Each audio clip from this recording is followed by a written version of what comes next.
Good morning to all. Welcome back to another video. In previous videos we had started with law of chemical combination, जिसमें हमने law of conservation of mass किया and law of definite proportion को पढ़ा.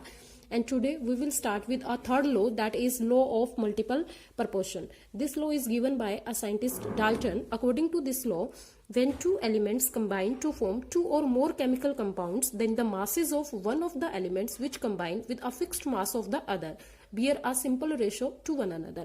देखो क्या कहता है कि जब भी कोई two element A and B combine करेंगे तो वो क्या, उनमें क्या होता है कि एक एलिमेंट का मास फिक्स रहेगा और दूसरे एलिमेंट का जो मास है वो क्या करेगा, bear a simple ratio two one another, की एक सिंपल रेशियो में कंबाइन होगा. लेट्स, तो इस लॉ को हम क्लियर करते हैं with the help of an example. When two elements, क्या कह रहे हैं कि फर्स्ट हम टू एलिमेंट्स लेते हैं, carbon and oxygen, carbon and oxygen. Next देखो क्या कह रहे हैं कि when two elements combine to form two और मोर केमिकल कंपाउंड्स, यानी कि जब भी कोई टू एलिमेंट्स कंबाइन कर रहे हैं more than one two chemical compound में, तो सीओ कंबाइन करेंगे तो क्या हो सकता है, CO2 भी बन सकता है, और सीओ कंबाइन करेंगे तो कार्बन मोनोऑक्साइड भी बन सकता है. तो अगर हम इसका रेशो देखते हैं तो कार्बन का मास कितना होता है 12 एंड ऑक्सीजन का मास कितना होता है 16. तो यहाँ रेशो कितना आएगा 12 रेशो 32, क्योंकि ऑक्सीजन 2 लगे हुए हैं, और यहाँ क्या आएगा 12 रेशो 16. तो देखो क्या कहता है कि then the different masses of one element which combine with a fixed mass of other element, कि यहाँ ऑक्सीजन का मास क्या हो रहा है दोनों में डिफरेंट, बट कार्बन का मास क्या रह रहा है फिक्स रह रहा है. तो इनका क्या है, कितना मास डिफरेंट आ रहा है ऑक्सीजन का, कि different masses of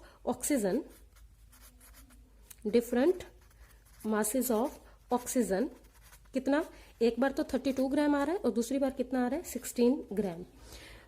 which combine with fixed mass of carbon, किसके साथ, कार्बन के साथ क्या कर रहा है फिक्स मास के साथ, should bear a simple ratio. तो इनका सिंपल रेशो कितना होगा, should bear a simple ratio. तो ये रेशो क्या आएगा 32/16, यानी कि 2/1, कि किसमें ये कंबाइन करेगा 2:1 में कंबाइन करेगा. सेकंड, अगर हम इसका एग्जांपल देखते हैं तो सेकंड क्या है, अगर हम इसका सेकंड एग्जांपल देखते हैं तो हमारे पास फिर से टू एलिमेंट्स लिए हमने, हाइड्रोजन एंड ऑक्सीजन. तो हाइड्रोजन और ऑक्सीजन से क्या होता है, वाटर भी बन जाता है H2O, और दूसरा कंपाउंड कौन सा बन सकता है H2O2.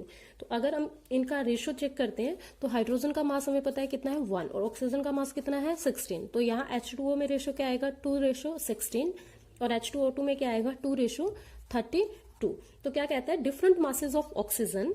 तो डिफरेंट मासेस ऑफ ऑक्सीजन कितना है, एक बार कितना आ रहा है, एक बार आ रहा है 16 ग्राम और दूसरी बार कितना आ रहा है 32 gram. Combine with fixed mass of hydrogen, किसके साथ कंबाइन कर रहा है, हाइड्रोजन के फिक्स मास के साथ.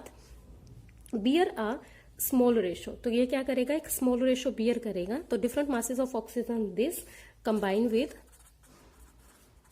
Combine with fixed mass of hydrogen कितना 2 gram, bear a small whole number ratio. तो कितना आएगा 1:2. तो this is law of multiple proportion.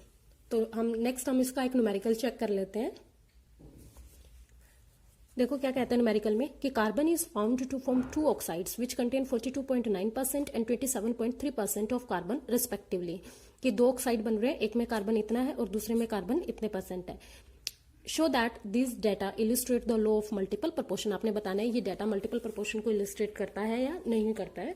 देखिए कार्बन के ऑक्साइड्स ऑलरेडी हमें गिवन है, तो हम यहां से क्या करेंगे, ऑक्सीजन का अमाउंट निकालेंगे. कार्बन का गिवन है तो ऑक्सीजन का कैसे निकालेंगे, 100 - 42.9%, तो ये हमारे पास आया 57.1%, और इधर हमारे पास कितना आ गया 72.71%. तो अभी हम सॉल्व करेंगे फर्स्ट ऑक्साइड को, कि फर्स्ट ऑक्साइड में देखते हैं कितना अमाउंट आता है. तो फर्स्ट ऑक्साइड में क्या है, कितना ऑक्सीजन का पार्ट जा रहा है 57.1%. तो 57.1 part by mass of oxygen combine with कितने कार्बन के साथ 42.9 पार्ट्स कार्बन के साथ कंबाइन कर रहा है. तो 1 पार्ट्स कितने के साथ कंबाइन करेगा 42.9 बाय 57.1. क्लियर.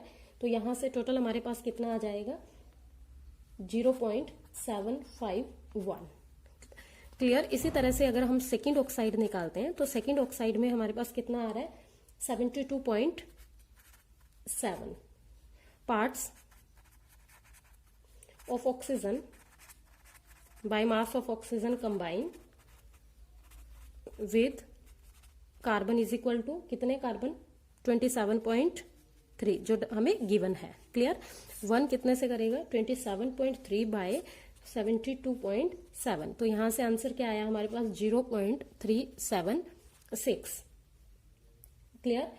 तो अगर हम इन दोनों का रेशो देखते हैं कि दोनों का क्या रेशो आएगा तो दोनों का रेशो हमारे पास क्या है फर्स्ट एक्सपेरिमेंट और सेकंड एक्सपेरिमेंट का 0.751 रेशो 0.376 तो ये होल सिंपल रेशो कितना बियर करेगा 2:1। क्लियर। तो इस तरह से ये इनके न्यूमेरिकल्स बहुत ही सिंपल है। तो यहाँ पे हमारा ये लॉ कंप्लीट होता है।